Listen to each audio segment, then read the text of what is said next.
Hello friends, திலகா கிச்சன்லேருந்து திலகா பேசுகிறேன். இன்றைக்கி நம்ம தக்காளி ஊறுகாய் தான் போட போகிறோம். தக்காளி ரேட் வந்து ரொம்ப கம்மி இல்லைங்களா, அதனால் வந்து நம்ம தக்காளி ஊறுகாய் போட போகிறோம். நான் வந்து 1.5 கிலோ தக்காளி எடுத்திருக்கேன். இதை கட் பண்ணி வச்சுருக்கேன். இதை வந்து தக்காளியை வந்து நம்ம வாங்கும்போது நல்லா வந்து தக்காளி வந்து நல்லா ரெட் கலராக பழமாக இருக்கணும். ஆனால் வந்து கொலன்னு இருக்கக்கூடாது. கொலன்னு இருந்தனா ரொம்ப நாள் வச்சுக்க முடியாது. ஓரளவு கட்டியமாக அமுத்துனா அமுங்காத மாதிரி இருக்கணும் தக்காளி. இதை வந்து நல்லா வந்து தண்ணியில் வாஷ் பண்ணி எடுத்துட்டு ஒரு காட்டன் துணியாலேயோ இல்லை டிஷ்யூ பேப்பராலேயோ தொடச்சி எடுத்துருங்க. தொடச்சி எடுத்ததுக்கப்புறமா தண்ணியே இல்லாமல் இந்த மாதிரி கட் பண்ணி எடுக்கணும். இதை கட் பண்ணுறதுக்கு முன்னாடி தக்காளியோட மேல் டாப்பை எடுத்துருங்க. இந்த மாதிரி மேல் டாப்பை எடுத்துட்டு 2ஆக கட் பண்ணிவிட்டு இந்த நடு பகுதி இதை எடுத்துட்டு இதை வந்து பெரிய சைஸாக ஒரு 2 துண்டு போட்டால் போதும். இதெல்லாம் காமிக்கணுமான்னு நினைக்காதீங்க. இதனோட இது வந்து கெட்டு போகிறதுக்காகன்னு ஈஸியாக கெட்டு போயிடும், அதனால தான் சொல்கிறேன். மேலே இந்த தலையில் இருக்க டாப்பை மட்டும் கட்டி எடுத்துட்டு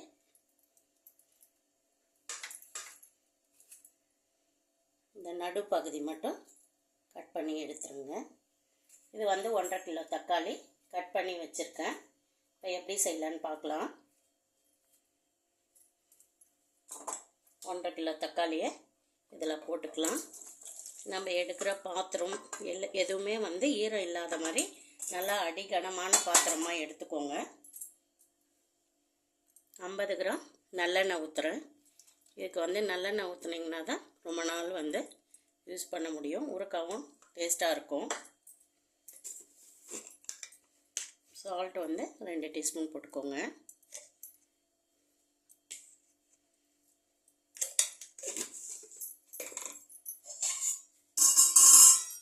புளி வந்து 1 கிலோவுக்கு 100 கிராம் கணக்கு. புளி கம்மியாக வேணுன்றவங்க கம்மியாகவும் யூஸ் பண்ணிக்கலாம். நான் வந்து 100 கிராம் புளி எடுத்து நல்லா வந்து திக்காக ஒரு பேஸ்ட் பதத்துக்கு கரைச்சி வச்சுருக்கேன். இதையும் அப்படியே ஊற்றிடலாம். எதுலேயுமே வந்து தண்ணி ரொம்ப இருக்கக்கூடாது. ஸ்டவ் ஆன் பண்ணிக்கிறேன்.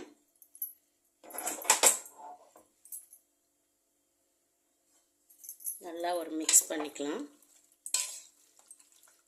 தண்ணி வந்து தக்காளியிலேயே இருக்கும், அதனால் நம்ம வந்து தண்ணியே மிக்ஸ் பண்ணக்கூடாது. கொஞ்சம் கூட நம்ம யூஸ் பண்ணுற பாத்திரமும் வந்து ஈரம் இல்லாமல் டஸ்ட் இல்லாத மாதிரி பார்த்துக்கிட்டிங்கன்னா 3 மாதம் வரைக்கும் வெளியே வச்சே யூஸ் பண்ணலாம். நல்லெண்ணெய் யூஸ் பண்ணுங்கள். இதை அப்படியே வந்து கொஞ்ச நேரம் மூடி போட்டு வச்சிடலாம்.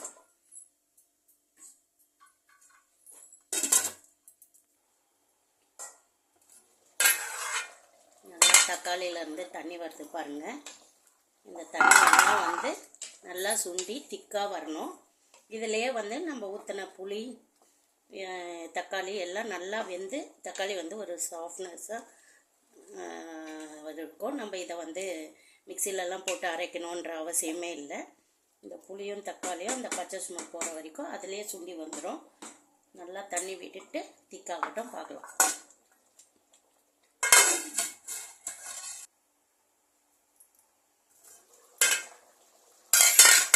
தக்காளி வந்து நல்லா தெளிக்கும்.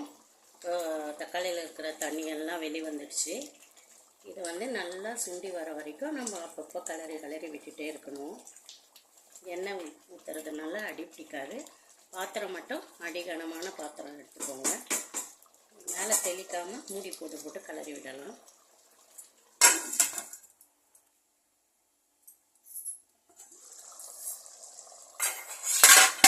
தக்காளியில் இருக்கிற தண்ணியெல்லாம் வந்து சுண்டி திக்காகுது பாருங்கள். தக்காளி வந்து எவ்வளோ சாஃப்டாக இருக்குது பாருங்கள். இது நல்லா ஒரு பேஸ்ட் மாதிரி வரணும். அந்த பேஸ்ட் மாதிரி வரும்போதே நம்ம தக்காளியிலே புளி இதனோட பச்சை ஸ்மெல்லாம் போய் நல்லா வெந்து உங்களுக்கு கொஞ்சம் எண்ணெய் லைட்டாக பிரிஞ்சும் வரும். இன்னும் கொஞ்சம் வரட்டும்.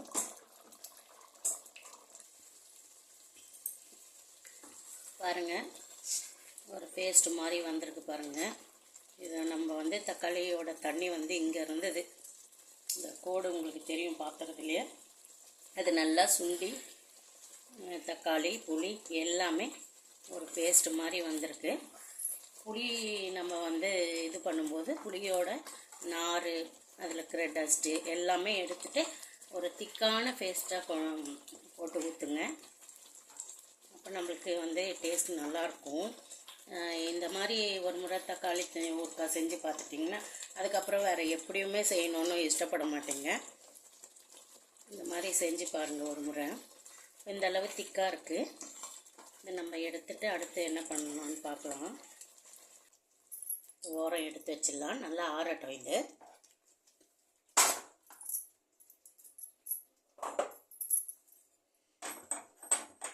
சூடாகட்டும். வெறும் கடுகு வந்து 2 டீஸ்பூன், வெந்தயம் 2 டீஸ்பூன் எடுத்துருக்கேன். இதை நல்லா வறுத்து எடுத்துக்கலாம். 1 கிலோவுக்கு 1 டீஸ்பூன், நான் 1.5 கிலோ போட்டிருக்கேன். அதனால் 2 டீஸ்பூன் கடுகு வெந்தயம் கொஞ்சம் நிறையா இருந்தால் டேஸ்ட் நல்லாயிருக்கும். அதனால் 2 டீஸ்பூன் போட்டிருக்கேன். கருகாமல் இதை பொரிஞ்ச உடனே எடுத்துடலாம்.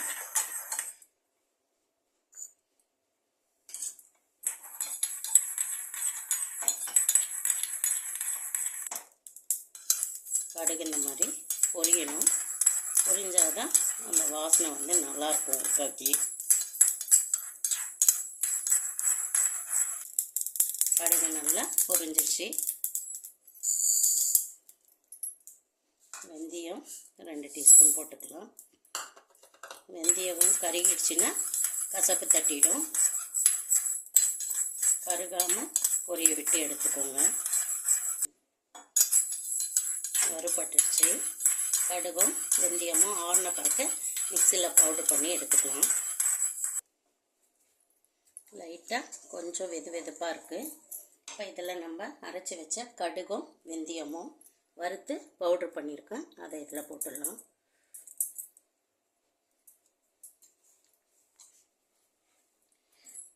வெறும் மிளகாய்த்தூள் 1 கிலோவுக்கு 100 கிராம் எடுத்தால் சரியாக இருக்கும். நான் 1.5 கிலோ எடுத்திருக்கேன். 150 மிளகாய்த்தூள். காஷ்மீரி மிளகாய்த்தூள் வேணுன்னா கூட மிக்ஸ் பண்ணிக்கலாம், கலர் நல்லா கிடைக்கும்.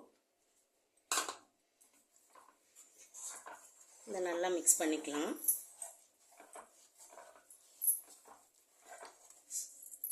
நல்லா வந்து கடுகு வெந்தயம் மிளகாய்த்தூள் வெறும் மிளகாய்த்தூள் நல்லா மிக்ஸ் பண்ணி வச்சிட்டேன்.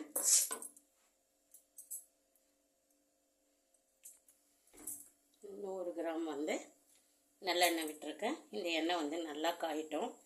1 கிலோவுக்கு 100 கிராம் சொல்லிட்டு 1.5 கிலோ ஃபஸ்ட்டு வந்து 50 கிராம் எண்ணெய் ஊற்றணும் இல்லைங்களா. இப்போ வந்து 100 ml எடுத்துருக்கேன். இது நல்லா காயிட்டும். காஞ்ச பிறகு அதில் ஊற்றலாம். எண்ணெய் காஞ்சிச்சு பாருங்கள். சிம்மில் வச்சுக்கலாம். நல்லா வந்து ஒரு பெரிய டீஸ்பூனில் வந்து கடுகு,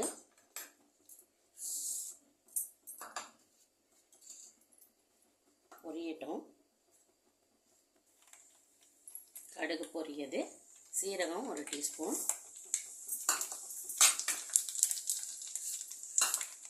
பூண்டு ஒரு கைப்பிடி எடுத்திருக்கேன். இதையும் அதில் போட்டுடலாம்.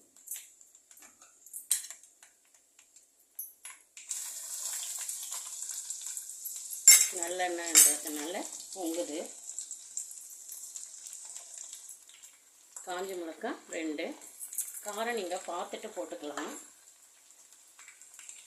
பெருங்காயம் ஒரு சின்ன டப்பா போட்டிருக்கேன்.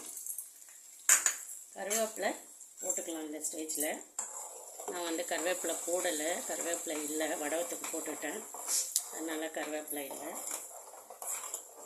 இந்த பூண்டு வந்து கொஞ்சம் 1 நிமிஷம் இருக்கட்டும். இந்த டைம் வேணும்னா கொஞ்சோண்டு ஒரு பிஞ்சு வெந்தயம் போட்டிருக்கேன். வெந்தயம் ரொம்ப போட்டால் வந்து கருகிடுச்சுன்னா டேஸ்ட் மாறிடும். அதனால்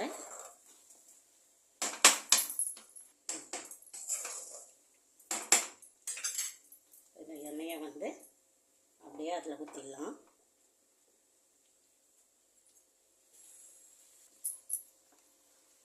இந்த மிளகாய்த்தூள், இந்த பச்சை வாடை வந்து இதில் போயிடும். எண்ணெய் நல்லா மிக்ஸ் பண்ணிக்கோங்க. எல்லாத்தையும் மிக்ஸ் பண்ணி எண்ணெய் இப்போ கொஞ்சம் பிரிஞ்சு வர வரைக்கும் கொஞ்சம் கிண்டிக்கிட்டே இருக்கலாம். எண்ணெய் நல்லா பிரிஞ்சு வந்திருக்கு பாருங்கள். இந்த மாதிரி நம்ம மிக்ஸ் பண்ணி பொறுமையாக எல்லா இடத்துலையும் நல்லா கலந்து விடுங்க. கலந்து விட்டோம் அந்த எண்ணெய் வந்து தனியாக நின்றுச்சுன்னா கரெக்டான பதத்தில் இருக்குதுன்னு. இப்போ வந்து நம்ம மிக்ஸ் பண்ணி விட்டேன். மிக்ஸ் பண்ணதுக்கப்புறமும் எண்ணெய் தனியாக வருது பாருங்கள். இந்த ஸ்டேஜில் கரெக்டாக இருக்குது. நம்ம ஆஃப் பண்ணிக்கலாம். மிளகாய்த்தூள் வந்து நான் வந்து 150 கிராம் சொன்னேன். அது ஒரு மிளகாய் காரத்தை பொறுத்து இல்லைங்களா. சில மிளகாய் காரம் கம்மியாக இருக்கும், சில மிளகாய். நான் வந்து சத்தி மசாலா தான் போட்டேன். 100 போட்டேன். அதுவே வந்து கரெக்டாக இருந்தது. அதனால் கொஞ்சம் நிறுத்திட்டேன். உப்பும் வந்து அதுக்கப்புறம் பார்த்துட்டு ஒரு 2 டீஸ்பூன் எக்ஸ்ட்ரா போட்டிருக்கேன். இப்போ பாருங்கள், மிக்ஸ் பண்ண பிறக்கவும் எண்ணெய் வந்து தனியாக வருது. இது கரெக்டான பதட்டத்தில் இருக்குது. இதை வந்து நல்லா வந்து நம்ம ஆற வச்சுட்டு ஒரு கண்ணாடி பாக்ஸில் போட்டிங்கன்னா 3 மாதம் வரைக்கும் வெளியே வச்சே சாப்பிடலாம். ஃப்ரிட்ஜில் வச்சிங்கன்னா ஒரு 6 மாதம் வரைக்கும் வச்சுக்கலாம். தயிர் சாதத்தோட சாம்பார், ரசம், இட்லி, தோசை எல்லாத்துக்கும் இதை சாப்பிடலாம். இதை பார்க்கும்போதே உங்களுக்கு வந்து ஒரு பிடி சாதம் சாப்பிட்ணும் போல் தோணும். வெறும் சாதத்தோடவும் இதை மிக்ஸ் பண்ணி சாப்பிட்லாம். பிபி பேஷண்ட் இருக்கவங்க மட்டும் கொஞ்சம் அவாய்ட் பண்ணிக்கலாம். ஏன்னா உப்பு, காரம், புளிப்பு எல்லாமே இருக்குது இல்லைங்களா. ஆசைக்கு ஒரு நாள் சாப்பிட்டுக்கலாம். இந்த வீடியோ எத்தனை பேருக்கு பிடிச்சிருந்தா லைக் பண்ணி ஷேர் பண்ணி கமெண்ட் பண்ணுங்கள். இது நல்லா ஆறின பிறகு ஒரு கண்ணாடி பாக்ஸில் போட்டால் ரொம்ப நல்லாயிருக்கும். ரொம்ப நாள் கெட்டு போகாமல் இருக்கும். ஓகே, பாய்.